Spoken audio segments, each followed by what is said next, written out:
بسم اللہ الرحمن الرحیم۔ السلام علیکم ورحمۃ اللہ وبرکاتہ۔ جہاں ہمیں اس بات کا اہتمام کرنا چاہیے کہ ہم زیادہ سے زیادہ عبادات کریں، وہیں ہمیں اس بات کا بھی بطور خاص اہتمام کرنا چاہیے کہ ہم بدعات سے بچیں، گناہوں سے بچیں۔ تو اسی سلسلے میں آج کچھ ایسی بدعات کا ذکر ہم کریں گے کہ جو شعبان کے ساتھ خاص ہیں، جن کا دین سے کوئی تعلق نہیں ہے، تو ہم نے ان سے اپنے آپ کو بچانا ہے۔ من گھڑت باتیں ہیں، ہم نے ان سے اپنے آپ کو بھی بچانا ہے اور اپنے اہل خانہ اور اہل علاقہ کو بھی انشاءاللہ تعالی بچانا ہے۔ تو یہ جو 15 شعبان کی رات ہے، اس میں عبادت کرنا نبی کریم صلی اللہ علیہ وسلم سے ثابت ہے، اور اس رات میں آپ صلی اللہ علیہ وسلم جنت البقیع میں اللہ تعالیٰ کے حکم سے تشریف لے گئے اور وہاں کے مردوں کے لیے استغفار فرمایا۔ یہاں تک تو حدیث مبارکہ میں ہمیں ملتا ہے، اس سے زیادہ، اس سے اضافی جو کچھ ہم نے بنا رکھا ہے وہ سب کی سب بدعات ہیں، مفاسد ہیں، اور ان کا شریعت سے کوئی تعلق نہیں ہے۔ بعض لوگ سمجھتے ہیں اس رات میں بطور خاص اِثارِ ثواب کرنا ضروری ہے، حالانکہ ایسا کچھ نہیں ہے۔ جیسے روزانہ کرتے ہیں ویسے ہی اب بھی کریں۔ نبی کریم صلی اللہ علیہ وسلم کو اللہ تعالیٰ کا حکم ہوا تھا تو آپ صلی اللہ علیہ وسلم جنت البقیع میں تشریف لے گئے، اموات کے لیے استغفار فرمایا۔ تو اگر کوئی شخص چاہتا ہے تو وہ اس سنت پر عمل کر سکتا ہے، منع نہیں ہے، لیکن وہاں جا کر دعا کر کے آ جائے بس، اس سے زیادہ نہیں کہ یہاں بطور خاص اِثارِ ثواب ہو رہا ہے اور باقاعدہ محفلیں اس کے لیے منعقد ہو رہی ہیں کہ جی آج کی رات اِثارِ ثواب کرنے کے لیے سب لوگ مسجد میں جمع ہو جائیں، صلاۃ التسبیح کا اہتمام ہوگا، یہ ہوگا وہ ہوگا۔ ان سب چیزوں کی کوئی اثر نہیں ہے۔ یاد رکھیے شریعت کا مسئلہ، نفل نماز کبھی جماعت سے نہیں ہوتی، ٹھیک ہے؟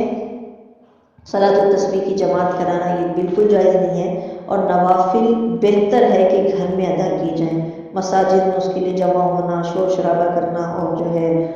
باقاعدہ چیزیں پکا کر تقسیم کرنا اور شور و غل کرنا اور چراغاں کرنا، ان سب کی شریعت میں کوئی گنجائش نہیں ہے، اس لیے ہمیں اس سے بچنا چاہیے۔ اور اتنی ساری مفسدات اور مکروہات اور بدعات اپنی طرف سے ہم نے بنا لی ہیں، ہمیں ان سب سے بچنا چاہیے۔ اور بعض لوگ کہتے ہیں کہ جی شعبان میں حلوہ بناؤ اور تقسیم کرو۔ وجہ کیا ہے کہ نبی کریم صلی اللہ علیہ وسلم کا دندان مبارک جب شہید ہوا تھا تو آپ نے حلوہ نوش فرمایا تھا۔ یہ بالکل من گھڑت بات ہے، غلط قصہ ہے، ایسا اعتقاد رکھنا بالکل جائز نہیں ہے، اور یہ واقعہ شوال میں ہوا تھا، شعبان میں تو ہوا بھی نہیں تھا، تو اس کا تو شعبان سے کوئی تعلق بھی نہیں ہے، تو شوال میں بھی یہ کرنا نہیں چاہیے، تو شعبان میں تو بدرجہ اولیٰ نہیں کرنا چاہیے۔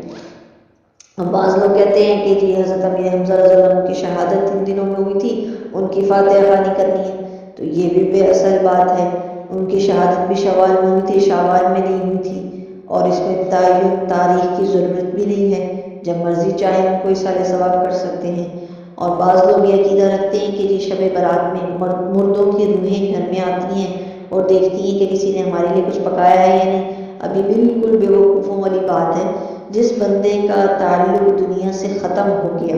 جیسے ہی روح پرواز کرتی ہے، جسم اگرچہ ابھی گھر میں موجود ہوتا ہے روح پرواز کرنے کے بعد، لیکن انسان کو پھر دنیا کی پرواہ نہیں رہتی، اس کو اپنے آخرت کے معاملات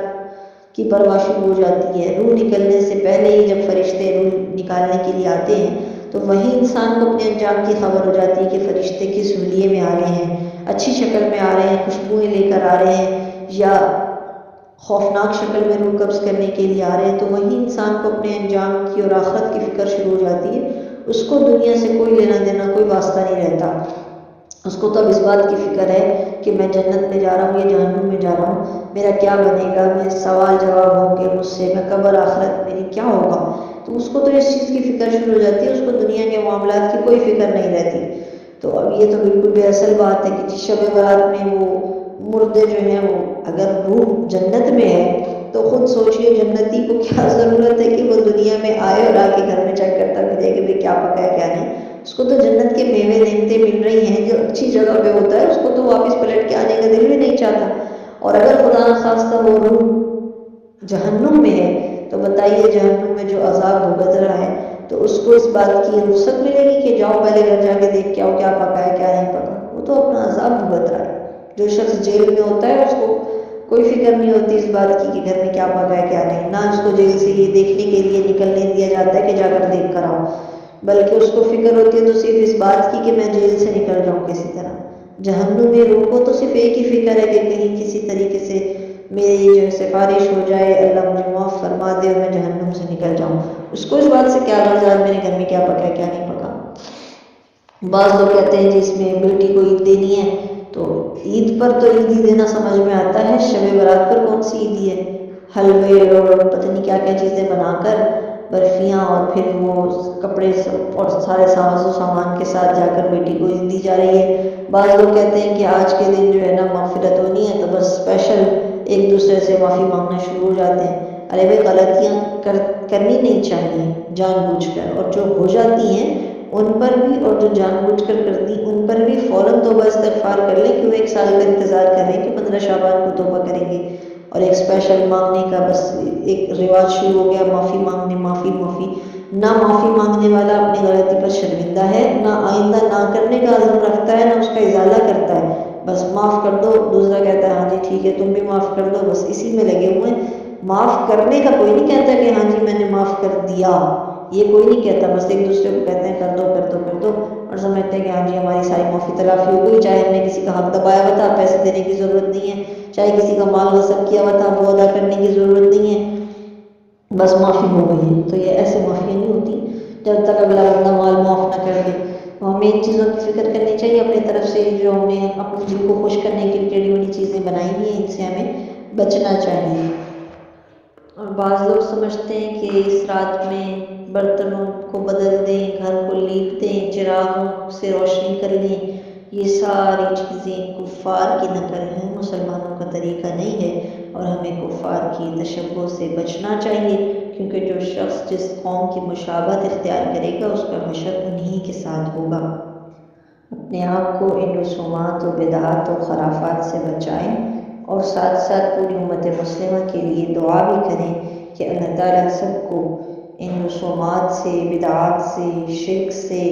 اور تمام خرافات سے محفوظ فرمائے، اور اللہ تعالیٰ ہم سب کی حفاظت فرمائے،